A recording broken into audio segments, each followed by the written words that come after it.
네, 반갑습니다. 김민혁입니다. 자, 요번에는 수다방에서 나왔던 이야기를 가지고 좀 설명드려볼까 하는데, 요번에 이제 셀트리온 합병 이야기가 나오면서 나라올라님께서 셀트리온들 잘 보세요라고 이야기를 했어요. 그래서 제가 질문이 잘 보라는 의미가 여기서 더 갈 것 같아서 하는 의미인가요? 라고 질문을 드렸고, 나라올라님께서 아니요. 합병 소식에 많이 올라가니 일부 수익 실현할 분도 계실 것 같아서 라고 이야기를 했죠. 그래서 제가 그럼 이제 매도할 때가 되었다라는 말인가요? 다시 한 번 더 질문을 했고, 이제 나라올라님께서 그렇게 단정적으로 말씀드릴 실력은 아니지만 제가 비중이 좀 돼가지고 돌아가 보려고 하고 있다라고 이야기를 해주셨습니다. 그래서 제가 원한 거는 이렇게 이제 구체적으로 이제 이야기하는 건데, 이번 영상을 찍게 된 계기가 뭐냐면은, 그러니까 이게 맞다 틀리다가 아니라 투자 이야기하는 데 있어서 소신 있게 이야기할 줄 아셔야 된다라는 거예요. 근데 주식 투자하시는 분들이 이제 못하는 게 바로 이 부분인데 굉장히 안 좋은 습관이고 버려야 될 부분이기도 한데, 예를 들어 이제 이런 경우가 생긴다라는 거죠. 뭐 이제 주식 하시는 분들끼리 서로 이야기하다가 어느 종목에 대해서 막 이제 뭐 이 기업은 뭐 하는 거야, 뭐 하는 사업을 하고 있고 막 이런 이야기를 했어요. 근데 나중에 이게 주식이 올라오고 나면은 하는 말이 그거라는 거죠. 야, 내가 이 주식 사라고 했는데 샀니? 거봐, 내가 이렇게 이야기했었잖아, 올라갔잖아, 막 이렇게 이야기를 한다는 겁니다. 처음에는 뭐 이게 사라는 건지 말라는 건지 애매모호하게 이야기를 하다가 결과적으로 이게 올라가면은 내가 굉장히 강하게 밀어붙였던 것 마냥 답변을 한다라는 거죠. 내가 추천했던 것 마냥. 그래서 이런 집단에서 생기는 문제가 뭐냐면은, 만약에 잘 되면 상관이 없어요. 근데 그 주식이 안 됐을 때, 만약에 야 네가 이거 매수하라고 해서 샀는데 지금 어떻게 해야 돼? 라고 이야기를 했을 때 그 사람이 야 나 이거 매수하라고 한 적 없는데 그냥 그 종목에 대해서 이야기한 것 뿐이지, 이렇게 되면은 서로 이제 감정 싸움하고 이제 싸움만 나고 분쟁만 난다라는 겁니다. 그래서 첫 번째로 가장 중요한 게, 예스가 됐던 노가 됐던 소신 있게 이야기할 줄 아셔야 된다라는 거예요. 그러니까 내가 무조건 정답만을 이야기해야 돼, 이런 부담감을 갖고 있다 보니까 이제 그렇게 소신 있게 이야기할지 못하는 건데, 근데 이거를 넘어서야 그런 집단에서 이제 뭐 찬성도 나오고 반대도 나오고 이제 이런 의견들이 서로 이제 비교가 돼야 더욱더 성장해 갈 수 있는 투자자분들이 될 수가 있다라는 겁니다. 상대의 입장도 들어보고, 아, 그 사람은 이렇게 생각할 수도 있겠구나, 이렇게 해서 내가 미처 생각하지 못했던 부분이네. 그래서 서로의 리스크를 줄여나가면서 이제 더욱더 이제 퀄리티 있는 정보들을 가려낼 수가 있다라는 거죠. 그래서 제가 원하는 게, 이런 모호한 이야기로 해서 운영이 되는 카톡방보다는 내 의견을 구체적으로 이야기할 수 있고, 그리고 또 상대, 그러니까 내 의견과 반대되는 상대의 의견도 들었을 때 이제 수용할 수 있는 거죠. 상대방의 의견도 존중할 줄 아는 그런 투자자분들이 된다면은 그 집단은 진짜로, 제가 분명히 말씀드릴 수 있는 거는, 더욱더 성장해 갈 수가 있고, 그리고 다른 종목의 이야기가 나왔을 때도 훨씬 더 퀄리티 있는 정보들이 공유되는 그런 방이 될 수 있을 거라고 이야기를 드리고 싶습니다. 그래서 제가 수다방에서 이렇게 이야기했던 거는, 이렇게 좀 구체적으로 이야기할 줄 알아야 조금 더 성장해 갈 수 있는 부분이다 라는 부분이고, 실제로 그래서 제가 뭐 이거 좀 보여드리기는 좀 그렇지만 보여드리면은, 유튜브 톡방에서 지금 현재 있는 방에서는 그렇게 소신있게 이야기할 수 있는 분들이라고 생각되시는 분들만 지금 모아서 하고 있는 거라고 보시면 돼요. 그래서 각 분야에 종사하시는 분들, 그래서 각 분야에 종사하시는 분들이 서로에 대한 이야기를 내세우고, 그리고 이제 이런 부분들을 계속해서 이제 서로 의견을 공유하면서 이제 발전해 갈 수 있는 집단이라고 보시면 되겠습니다. 그래서 수다방도 마찬가지로 그런 방이 되었으면 좋겠다라는 생각에서 이야기를 드렸고, 자, 그 다음에 이제 추가적으로 질문 준 거, 이제 개미님께서 그럼 민영님은 셀트리온 어떻게 보고 계세요? 라는 질문을 해주셨어요. 그래서 여기에 대해서 제가 갖고 있는 생각을 좀 이야기 드려보면서 오늘 영상 마무리하도록 하겠습니다. 자, 일단 이 부분에 대해서 좀 말씀드려보면은, 요 근래에는 제가 셀트리온 안 본지 오래돼가지고 저에게는 그냥 관심박 종목이고, 이번에 제가 이제 나라올라님에게 질문 드렸던 이유가 뭐였냐면은, 그러니까 나만의 투자 의견도 중요하지만은 시장에서 대중들이 생각하고 있는 시각도 중요하거든요. 그래서 그런 부분에 있어서 이제 또 질문한 부분도 있어요. 그래가지고 이제 이렇게 해서 물어봤는데, 자, 제가 지금 이번에 셀트리온 합병에 대한 생각을 가지고 왜 관심 받 이유인지 이런 부분들을 하나하나 좀 설명을 드려보도록 하겠습니다.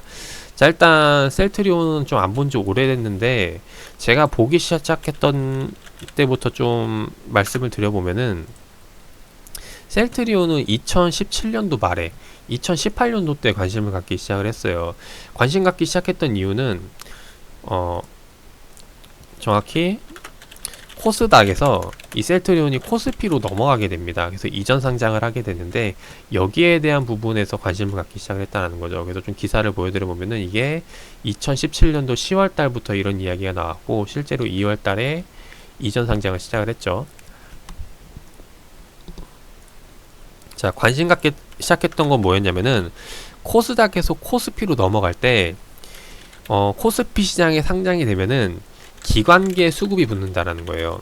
예를 들어서 뭐 연기금에서 뭐 이제 이 종목은 이 연기금 꾸준히 장기적으로 매수세가 들어온다라거나 아니면은 이제 펀드 구성 상품에 이 종목이 편입이 된다라거나 그렇게 해서 기관계 수급이 붙는 종목 경우가 많다라는 겁니다. 특히나 이제 코스피 시총 상위 종목에 들어가게 되면은, 그래서 의무적으로 들어오는 기관계 수급 때문에 이제 이거는 유동성 증가죠. 유동성 증가로 주가 상승을 기대할 수 있기 때문에 이런 부분들로 해서 이제 관심을 가졌던 때가 2017년도 말 2018년도 때라고 보시면 될 것 같아요.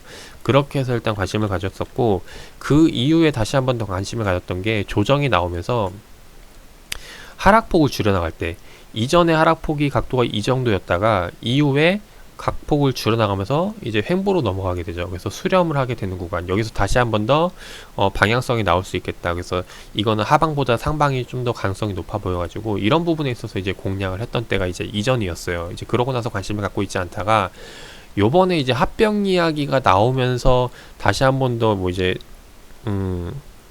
관심을 가질 수 있지 않느냐라고 생각을 할 수가 있는데, 개인적으로 제가 생각하는 거는 이 합병이라는 게 뭐 이제 서로 다른 기업들, 뭐 이제 관계 회사가 아니라 자회사가 아니라 A 업종에 있는 기업과 B 업종에 있는 기업이 합병을 해가지고 이제 기술력으로 이제 서로 이제 기술 공유를 통해서 뭐 시너지를 낸다던가 이제 이런 부분들에 있어서 기업 가치가 올라갈 수 있다라고 봅니다. 근데 이게 아니라 단순히 뭐 이제 계열사들끼리 합병이라는 거는 그런 시너지 상승으로의 합병이 아니라 뭐 재무구조 개선이라던가 이제 이런 부분들을 통해서 하기 위한 경우가 많다라는 거죠. 근데 그런 것들은 근데 쉽게 말해서 1,000원짜리 5장이 있는데 그걸 5,000원으로 짜리 한 장으로 바꾼다고 해서 기업 가치가 바뀌지 않는다라는 겁니다.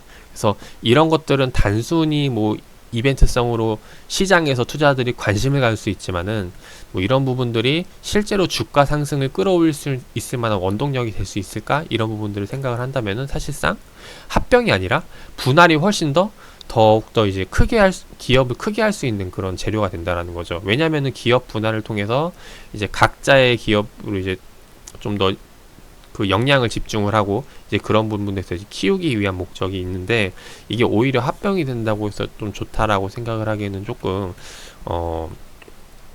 무리이지 않을까 하는 생각이 있다라는 거죠. 그리고 그 이전에 한번 이번에 이제 코로나 때문에 이제 한 번 더 이슈를 받았던 부분으로 주가 상승이 나온 부분이 있고, 그래서 이런 부분들을 따지고 본다면은 여기서 추가적으로 신고가를 뚫고 돌파한다라는 명분으로 보기에는 다소 좀 약한 부분이 아닐까라는 생각을 갖고 있어요. 이제 이런 입장으로 해서 크게 관심을 갖고 있지 않은데, 그리고 또 제가 지금 보고 있는 종목 그 성향 자체가 뭐 이런 이슈적인 종목보다는 뭐 실적적인 측면이라던가 업황에 대한 성장으로 이제 시장 그 매출이 올라가는 기업들이 관심을 갖고 있기 때문에, 그래서 제가 지금 관심 갖고 있는 성향과는 좀 떨어진 별개에 대한 종목이라고 봐주시면 좋을 것 같아요.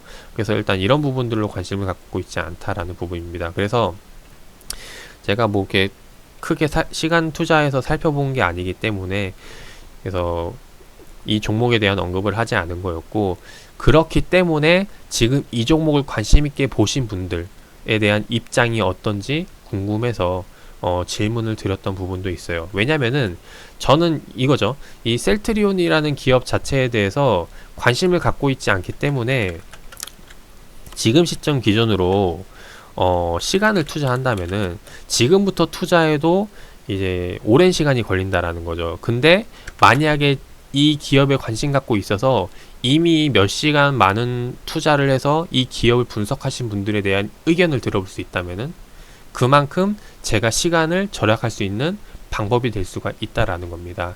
이제 그런 부분에 있어서 이제 물어본 거기 때문에 너무 이게 정답을 원해서 이제 질문을 한 게 아니라 여태까지 이 기업을 지켜보면서 갖고 있는 생각, 이렇게 해서 생각 갖고 있구나. 그러면 또 다른 제가 또 살펴보는 데 있어서 많은 참고를 할 수가 있겠죠. 그래서 이런 부분들에 있어서 이제 질문을 했던 거기 때문에, 참고를 해주시면 좋을 것 같아요.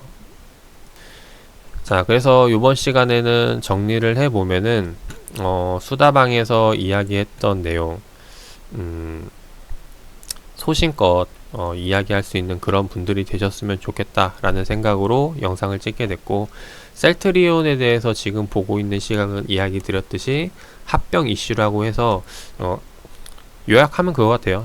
나라올라님과 마찬가지로 지금 이거는 단발적으로 집중할 수 있는, 시장에 화제가 될 수 있는 내용이 될 수는 있겠지만 이게 장기적으로 좀 이걸로 주가 상승을 끌어올릴 만큼에 대한 명분은 부족하지 않을까 싶습니다.